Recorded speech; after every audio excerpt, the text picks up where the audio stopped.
Friends, welcome to Salem Sundari channel. இன்னைக்கு நம்ம பாத்தீங்கன்னா கோழி தண்ணி குழம்பு வைக்க போறோம். அதாவது நாட்டுக்கோழி கிடையாது, இது பிராய்லரு. நான் நாட்டுக்கோழி தண்ணி குழம்பு போட்டேன். இன்னைக்கு பிராய்லர் வச்சு தண்ணி குழம்பு போட போறேன். அதாவது ஈரோடு தண்ணி குழம்புன்னு சொல்லுவாங்க இல்லைங்களா, அது என்னோட ஸ்டைல்ல வைக்க போறேன். வாங்க அது எப்படி செய்யலாம்னு பார்க்கலாம். எங்க பேத்தி தான் இப்ப எனக்கு ஹெல்ப் பண்றாங்க. 2 டேபிள் ஸ்பூன் ஆயில் விட்டுருக்கேன், கடலை எண்ணெய் விட்டுருக்கேன். அதுக்கப்புறம் பார்த்தீங்கன்னா ஒரு கையளவு மல்லி பேத்தி போடுவாங்க பாருங்க. மல்லி போட்டாச்சு கொடுப்பான். அதுக்கப்புறம் பார்த்தீங்கன்னா 2 துண்டு பட்டை, 2 கிராம்பு, 1.5 டீஸ்பூன் கொடுப்பா மிளகு போடுங்க. 1 டீஸ்பூன், 1 டீஸ்பூன் கரமிளகா, அப்புறம் ஒரு விரல் நீளம் இஞ்சி போடுங்க. இஞ்சி துண்டா கட் பண்ணி போட்டிருக்கு. 15 பல்லு பூண்டு போடுப்பான் போடுங்க. தோலோட போட்டிருக்கேன் பூண்டு. தோலோட போடும்போது நல்லா வாசமா இருக்கும். போட்டாச்சு. அதுக்கப்புறம் ஒரு 300 கிராம் சின்ன வெங்காயம். இது எல்லாம் இப்ப கொஞ்சம் நல்லா வதக்குங்க. நல்ல வாசனை வரும், கமகமகமான மனம் வரும். அந்த அளவுக்கு நல்லா வதக்குங்க. வெங்காயம் வதங்கிட்டுறதுக்குள்ளேயே ஒரு 3 தக்காளி. Chicken 1.5 kilo. எல்லாமே வதங்கிட்டு இருக்கிறதுல ஒரு அரை முடி தேங்காய் போட்டுக்கோங்க.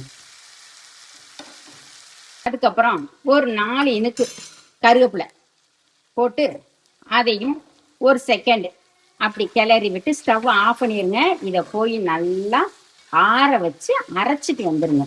நல்லா வலுவலுன்னு அரைச்சிட்டு வந்துடுங்க.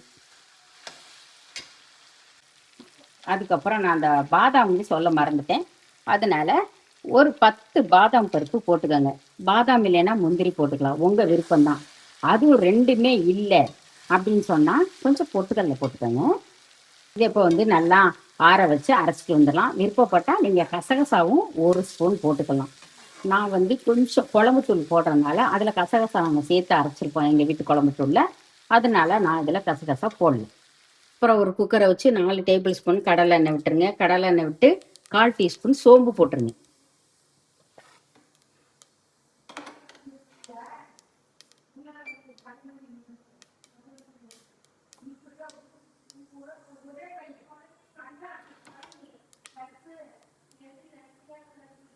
சோம்பு பொரிஞ்சதுக்கு அப்புறம் 3 பெரிய வெங்காயத்தை பொடியா கட் பண்ணி போட்டுக்கோங்க. வெங்காயம் நல்லா செவந்துருச்சுக்கு அப்புறம் இந்த சுத்தம் பண்ணி வச்சு சிக்கன் எடுத்து போட்டுருங்க. சிக்கன் மஞ்சத்தூள் போட்டு கழுவி வச்சிருக்கேன். என்னப்பா சனாவா இன்னும் உப்புலையே இருங்க வாரேன்.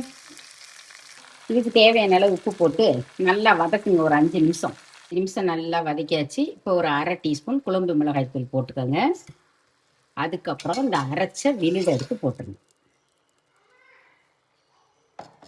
போட்டதுக்கப்புறம் சிக்கன் மசாலா ஒரு அரை டீஸ்பூன் போட்டுக்கோங்க. எல்லாம் பார்த்து கரெக்டாக போடுங்க. ஏன்னா எல்லாத்துலேயுமே நம்ம அதுலேயும் அரைச்சிருக்கோம். காரம் உங்கள் விருப்பத்துக்கு ஏற்ற மாதிரி போட்டுக்கோங்க. இதை நல்லா ஒரு 5 நிமிஷம் வதக்குங்க. நல்லா வதக்கியாச்சு. இப்போ இதுக்கு தேவையான அளவு தண்ணி ஊற்றிக்கோங்க. உங்களுக்கு குழம்புக்கு எவ்வளோ தேவையோ தண்ணி அந்த அளவுக்கு ஊற்றிக்கோங்க. இப்போ 2 இன்னும் கருவேப்பிலையை போட்டு நல்லா ஒரு கிளறி உப்பு காரம் எல்லாம் செக் பண்ணுங்க. செக் பண்ணிவிட்டு குக்கரை மூடி ஒரே ஒரு விசில் விட்டிங்கன்னா கூட போதும். டக்குன்னு நல்லா பஞ்சு மாதிரி வெந்துடும். இல்லை நீங்கள் எப்படி பாத்திரத்தில் வைக்கிறீங்க அப்படின்னா நல்லா ஒரு இதெல்லாம் செஞ்சு ஒரு கொதி நல்லா வந்ததுக்கப்புறம் நல்லா தீயை நல்லா சிம்மில் வச்சு 20 நிமிஷம் வச்சிங்கன்னா பஞ்சு மாதிரி வெந்துடும். இப்போ எல்லாம் உப்பு காரம் செக் பண்ணிவிட்டு குக்கரை மூடிடுங்க. மூடியாச்சு. ஒரு விசில் வரட்டும், அதுக்கப்புறம் பார்க்கலாம். ஸ்டீம் போயிடுச்சு, திறந்துடலாம். வாவ். இப்போ நம்ம என்ன பண்ணலாம், ஸ்டவ் திருப்பி பற்ற வச்சிருவோம். பற்ற வச்சாச்சு. ஒரு 2 இனுக்கு கருவேப்பிலையை போட்டுட்டு ஒரே ஒரு டேபிள் ஸ்பூன் நல்லெண்ணெய் விட்டுருங்க. நல்லெண்ணெய் விட்டுட்டு தீயை சிம்மில் வச்சு ஒரு 2 நிமிஷம் கொதிக்கணுங்க. அருமையான சுவையில் ஒரு சிக்கன் தண்ணி குழம்பு ரெடி ஆயிடுச்சு. இது சாதம், இட்லி, தோசை, சப்பாத்தி எல்லாத்துக்குமே பொருத்தமாக இருக்கும். இடியாப்பத்துக்கும் எல்லாத்துக்குமே சூப்பராக இருக்குங்க. கண்டிப்பாக ட்ரை பண்ணி பார்க்குறீங்க. இப்போ பார்த்தோன்னே சாப்பிடும் போல் இருக்கும். ஆனால் கலர்ஃபுல்லாக இருக்குது பார்க்குறதுக்கே. ஆனால் உங்களுக்கு கேமராவில் என்ன கலரில் இருக்குன்னு தெரியாது. டேஸ்ட்டும் அட்டகாசமாக இருக்கும். கண்டிப்பாக வீடியோ ஸ்கிப் பண்ணாமல் கடைசி வரையும் பார்த்துட்டு பிடிச்சிருந்துச்சுன்னா அப்படியே ஒரு லைக்கை போட்டு ஃப்ரெண்ட்ஸ்க்கெல்லாம் ஷேர் பண்ணி விடுங்க. தேங்க்யூ.